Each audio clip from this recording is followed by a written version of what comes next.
আসসালামু আলাইকুম। এখন শুনবেন সংবাদ শিরোনাম। ষষ্ঠীতে দুর্গাপূজার আনুষ্ঠানিকতা শুরু। আনন্দময়ের আগমনে ভক্তদের উচ্ছ্বাস। পুরাণ মতে 10 হাতে সজ্জিত অস্ত্রে অপশক্তির। টাঙ্গাইলে মূল পাইপলাইন ফেটে শহরে আবাসিক ও কারখানায় গ্যাস সরবরাহ বন্ধ। বিদ্যুৎ বিচ্ছিন্ন 3 উপজেলা, শুরু হয়নি। গাংনীতে অ্যানথ্রাক্স আতঙ্ক, 8 মাসে 450 রোগী শনাক্ত। অসুস্থ পশু জবাই ও বিক্রি ঠেকাতে নেই পদক্ষেপ। রাজশাহী সহ উত্তরের 3 জেলায় তৃতীয় দিনের মতো দূরপাল্লার বাস চলাচল বন্ধ। শেরপুরে বেহাল সড়কে ভোগান্তিতে 7 গ্রামের মানুষ। আসসালামু আলাইকুম। এতক্ষণ শুনছিলেন সংবাদ শিরোনাম, এখন শুনবেন বিস্তারিত। এখন শেষে ষষ্ঠী পূজার মধ্য দিয়ে আনুষ্ঠানিকভাবে শুরু হয়েছে সনাতন ধর্মাবলম্বীদের সবচেয়ে বড় উৎসব শারদীয় দুর্গাপূজা। দেবী দুর্গার আগমনে উচ্ছ্বসিত ভক্তরা। আনন্দময়ীর আগমনী গানে মুখর চারদিক।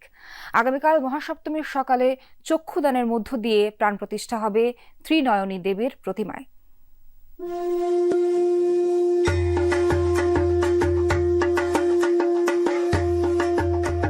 শারদ প্রভাত, আকাশে সাদা মেঘের ভেলা আর বাতাসে উৎসবের সুর।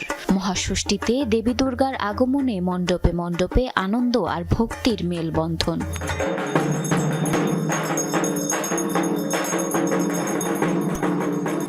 ষষ্ঠী পূজার মূল আকর্ষণ মহামায়ার বোধন। মন্ত্রোচ্চারণের মধ্য দিয়ে শুরু হয় দেবীর আরাধনা।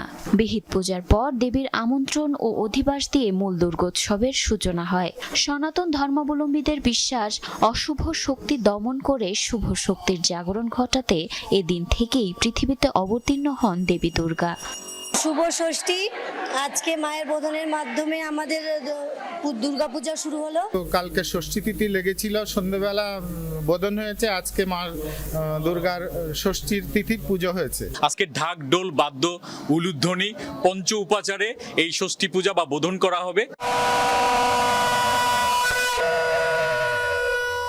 শিশু থেকে বয়স্ক সব বয়সী মানুষের ভিড় মণ্ডপে।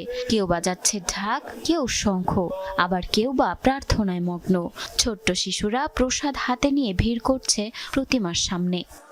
প্রত্যেক দিনই মার কাছে চাইবো যে আমরা সবাই, সব সনাতনী এবং দেশবাসী সবাই ভালো থাকুক। গ্যাস সঞ্চালনের মূল পাইপ ফেটে যাওয়ায় 14,000 গ্রাহকের গ্যাস সরবরাহ বন্ধ রয়েছে। রোববার সকালে সদর উপজেলার শিবপুর এলাকায় ঘটনা ঘটে। টাঙ্গাইল তিতাস গ্যাস কর্তৃপক্ষ জানায়, গ্যাস সঞ্চালনের লাইনের মূল পাইপটি ফেটে যায়। এতে শহরের প্রায় 14,000 গ্রাহক ও 15টি সিএনজি স্টেশন সহ সকল কারখানায় গ্যাস সরবরাহ বন্ধ হয়ে যায়। এদিকে গ্যাস পাইপের ওপর পল্লী বিদ্যুতের খুঁটি থাকায় টাঙ্গাইল সদর, নাগরপুর ও দেলদুয়ার উপজেলার প্রায় 2 লাখ গ্রাহকের বিদ্যুৎ সরবরাহ বন্ধ। বিদ্যুৎ স্বাভাবিক করতে কাজ করছেন শ্রমিকরা। পল্লী বিদ্যুৎ সমিতির কর্মকর্তারা জানান, গ্যাস লাইনের উপর বিদ্যুৎ খুঁটি ছিল। দুর্ঘটনার পর সেটি সরানোর কাজ চলছে। গ্যাসের লাইন লিক হয়ে আমাদের খুঁটির গোড়াতে স্পার্ক করে আগুন ধরছে। আমাদের এখানে সার্কিট আছে হলো 33 কেবি লাইন। এই 33 কেবি লাইনের ঝুঁকিপূর্ণ কারণে অপসারণ করে আমরা পাশে আরেকটা নতুন খুঁটি স্থাপন করবো। উপর থেকে আগুনের কয়েকটা লিলিহা পড়লো, পড়ার পরে তখন নিচে থেকে এরকম ভাবে পানি, ওই যে এটা দেখতেছেন, মার্কটা দেখছেন, রড, দ্বিতীয় রড, ওই পর্যন্ত স্টেপ বাই বলে উঠতেছে।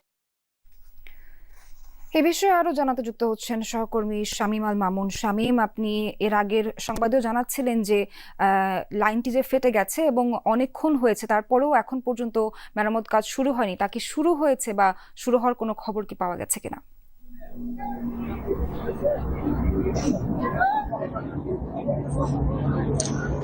নাবিলা সোহার, আমি এই মুহূর্তে রাবড়া বাইপাসের যে শিবপুর এলাকা রয়েছে সেই এলাকাতেই রয়েছে, যেখানে গ্যাসের লাইনটি ফেটে গিয়েছে এবং ফেটে যাওয়ার পরপরই কিন্তু টাঙ্গাইল শহরের যে গ্রাহকদের বিদ্যুৎ গ্যাসের লাইন এবং বাকি যে সিএনজি পাম্প এবং কারখানাগুলো রয়েছে সেগুলো কিন্তু গ্যাস সরবরাহ বন্ধ রয়েছে। আরেকটি বিষয় জানিয়ে রাখি যে আমি টাঙ্গাইলের চন্ডারের যিনি উপ সহকারী প্রকৌশলী আব্দুল আলিম, তার সাথে কথা বলেছি। তিনি এখানে উপস্থিত হয়েছিলেন গ্যাসের প্রকৌশলী। তিনি যেটা জানিয়েছেন যে টাঙ্গাইল শহরে যে গ্যাসের সরবরাহ সেটি তারা বাইপাস করে দেওয়ার চেষ্টা করছেন এবং যে সিএনজি পাম্পগুলো রয়েছে সেই সিএনজি পাম্পগুলোর হচ্ছে যে করটিয়া থেকে পুংলি পর্যন্ত এই কয়েকটি সিএনজি স্টেশনে গ্যাস সরবরাহ বন্ধ রয়েছে, বাকিগুলো সিএনজি স্টেশনে গ্যাস সরবরাহ চালু হয়েছে। আরেকটি বিষয় জানিয়ে রাখি যে পল্লী বিদ্যুতের খুঁটির নিচে যেহেতু গ্যাসের লাইন এবং খুঁটির কাজ এখন পর্যন্ত বিদ্যুৎ অফিস থেকে পল্লী বিদ্যুতের অফিসের লোকজন চালিয়ে যাচ্ছে। তারা কিন্তু প্রায় আর 1 ঘন্টা নাগাদ তারা কাজ করতে পারলেই হয়তো বা আগামী 1 ঘন্টা পর বিদ্যুৎ অফিসের যে পল্লী বিদ্যুতের 3টি উপজেলাতে বিদ্যুৎ সরবরাহ বন্ধ রয়েছে, তারা কিন্তু গ্রাহকরা বিদ্যুৎ পেয়ে যাবে, এমনটি জানিয়েছেন পল্লী বিদ্যুতের কন্ট্রাক্টর। আরেকটি বিষয় জানিয়ে রাখি যে আজকে হয়তো বা এই গ্যাস সরবরাহ পুরোপুরি স্বাভাবিক হবে না, কালকে সকাল থেকে হয়তো বা পুরোপুরি স্বাভাবিক হবে, এমনটি জানিয়েছেন উপপ্রকৌশলী সোহাগ। শামীম জানাচ্ছিলেন পরিস্থিতি স্বাভাবিক হতে কিছুটা সময় লাগবে। ধন্যবাদ আপনাকে। মেহেরপুরের গাংনীতে উদ্বেগজনক হারে বাড়ছে অ্যানথ্রাক্স রোগীর সংখ্যা। গেল 8 মাসে শনাক্ত হয়েছে প্রায় 450 রোগী। স্থানীয়দের অভিযোগ, অসুস্থ পশুকে নিয়ে সংশ্লিষ্টদের নিয়ে কার্যকরী পদক্ষেপ আর ভ্যাকসিন কার্যক্রম সঠিকভাবে পরিচালনা না করার পেছনে জনবল সংকটকে দায়ী করছেন উপজেলা প্রাণী সম্পদ কর্মকর্তা। মেহেরপুর গাংনীর বেদবাড়িয়া গ্রামের কামরুল সালেহা দম্পতি সম্প্রতি নিজেদের পোষা ছাগল অসুস্থ হলে জবাই করেন তারা। মাংস কাটার সময় কাকতালীয়ভাবে দুজনেরই 2টি আঙুলের কিছু অংশ কেটে যায়। পরে সেই ক্ষতস্থানে তৈরি হয় ঘা। পল্লী চিকিৎসকের পরামর্শে উন্নতি না হওয়ায় যান সদর হাসপাতালে। সেখানেই জানতে পারেন অ্যানথ্রাক্সে আক্রান্তের কথা। আর একটু গুতা নাইলো নাকি সাইডে 2 দিন গাছ খাইতে আসলে ব্যথা করলো না করি। তারপরে দিন ধরেন আমি আস্তে আস্তে বাড়িতে খাওয়া দাওয়া করি, নৌকা মানে 60 যায় খাওয়ার পরে একটু কমিছে, এখন ভালোই আছি। কামরুল সালেহার মতো উপজেলার আরো কয়েকটি গ্রামে এই প্রাদুর্ভাবের খবর পাওয়া গেছে। রোগাক্রান্ত পশুর মাংস খাওয়া এবং এর সংস্পর্শে গিয়ে আক্রান্ত হলেও অনেকেই জানেন না এর ভয়াবহতা। স্থানীয়দের অভিযোগ, অসুস্থ পশু জবাই ও বিক্রি বন্ধে কার্যকরী পদক্ষেপ না থাকায় বাড়ছে অ্যানথ্রাক্সে আক্রান্তের সংখ্যা। যখন 1 লাখ 1.5 লাখ টাকা দামের গরু, তখন তো আর ফেলে দেওয়া যায় না, তখন তো হয়েছে জবাই করে দেয়। গোশত যদি খাওয়া যায় তখন অনেকজন অসুস্থ হয়ে যায়। ডাক্তাররা গ্রামে আসবে, সেই বিষয়ে কথা বলবে, জানবে, খোঁজ খবর নেবে, কিন্তু এগুলো কেউ করে না। আবার ওষুধ কিনতে গেলে ওষুধের প্রচুর দাম। মানুষও কিন্তু আমরা আতঙ্ক হয়ে আছি যে এরকম একটা রোগ কেন আমাদের ছড়াইছে। সচেতনতার পাশাপাশি আক্রান্তদের দ্রুত সেবা নেওয়ার পরামর্শ দিয়েছেন চিকিৎসকরা।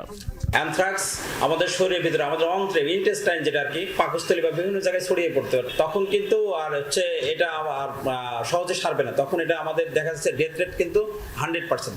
জনবল সংকটের কারণে অসুস্থ পশুর ভ্যাকসিন কার্যক্রম সঠিকভাবে পরিচালনা করা যাচ্ছে না বলে জানান উপজেলা প্রাণী সম্পদ কর্মকর্তা।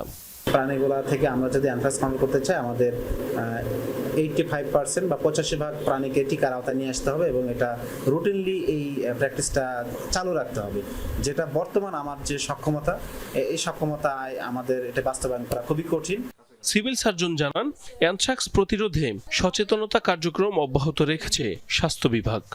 স্বাস্থ্য বিভাগের পক্ষ থেকে আমাদের স্বাস্থ্য সহকারী যারা ফিল্ড স্টাফ আছে তাদের মাধ্যমে স্বাস্থ্য শিক্ষা দেওয়া হচ্ছে, বলা হচ্ছে এই ধরনের রোগাক্রান্ত গরুর সংস্পর্শে যেন না আসে, দ্রুত যেন চিকিৎসা নেয় এবং এইটা যেন কোনোভাবেই জবাই না করে মার্কেটে